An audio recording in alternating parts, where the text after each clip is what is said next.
করে 2 লক্ষ টাকা নেওয়ার অভিযোগ বড়াবাজারের তৃণমূল নেত্রীর বিরুদ্ধে। এবার বিস্ফোরক অভিযোগ পুরুলিয়ার বড়াবাজারে তৃণমূলের এক মহিলা নেত্রীর বিরুদ্ধে। অভিযোগ প্রায় 10 বছর আগে বড়াবাজারের দুর্গো গ্রামের বাসিন্দা এক ব্যক্তির কাছ থেকে চাকরি দেওয়ার নাম করে 2 লক্ষ টাকা নিয়েছিলেন তৃণমূল নেত্রী।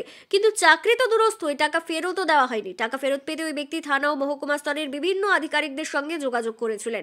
তারপর নাকি একবার বড়াবাজার থানায় আপোষ মীমাংসাও হয়েছিল। সেই মীমাংসা পত্রে তৃণমূল নেত্রী উল্লেখ করেন তার ব্যক্তিগত কাজের জন্য তিনি 2 লক্ষ টাকা ধার নিয়েছিলেন, যার মধ্যে তিনি 30,000 টাকা ফেরত দিয়েছেন। বাকি আরো 1,20,000 টাকা 2023-এর অগস্ট মাসে ফেরত দেওয়ার ইচ্ছে প্রকাশ করেন। কিন্তু অভিযোগকারী একযোগে বাকি সমস্ত টাকাটাই নিতে চেয়েছিলেন। তার বক্তব্য, পুরো টাকা না দিলে তিনি টাকা নেবেন না। উক্ত অভিযোগকারী সুশান্ত পাত্র দুর্ঘটনায় মারা যান। বর্তমানে তার অসহায় বিধবা স্ত্রী ববিতা পাত্র এই টাকার জন্য বহুবার ওই নেত্রীর সঙ্গে যোগাযোগ করার চেষ্টা করেছেন, কিন্তু সর্বক্ষেত্রে বিফল হয়েছেন। তিনি আমাদের একান্ত সাক্ষাৎকারে কি বিস্ফোরক অভিযোগ তুললেন, শুনুন। উক্ত তৃণমূল নেত্রীর দেওয়া একটি বাউন্স চেকও রয়েছে অভিযোগকারীর কাছে। এছাড়াও আর্থিক লেনদেনের বেশ কিছু নথিও রয়েছে। আগামী দিনে তিনি আদালতের দ্বারস্থ হতে চলেছেন বলে সূত্রের খবর।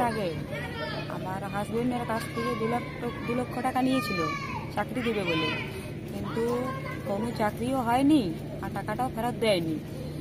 এখন আর আমি ফোনও করি বা অনেকবার যোগাযোগও করেছি, টাকাটা দেয়নি। আর এখন তো আমার হাজবেন্ড নাই, অ্যাক্সিডেন্ট হয়েছে, ডেথ হয়ে গেছে, কিন্তু তাও তো ওনার টাকাটা দিয়ে দেওয়া উচিত। কিন্তু আমার বাচ্চা দুটো অনেক ছোট ছোট, তাও ফোন করেছি বা যোগাযোগ করেছি, কিন্তু কিছুতেই আমার টাকাটা দিচ্ছে না। একটা ফলস চেক দিয়েছে, সেটাতে মানে কোনো টাকা নেই।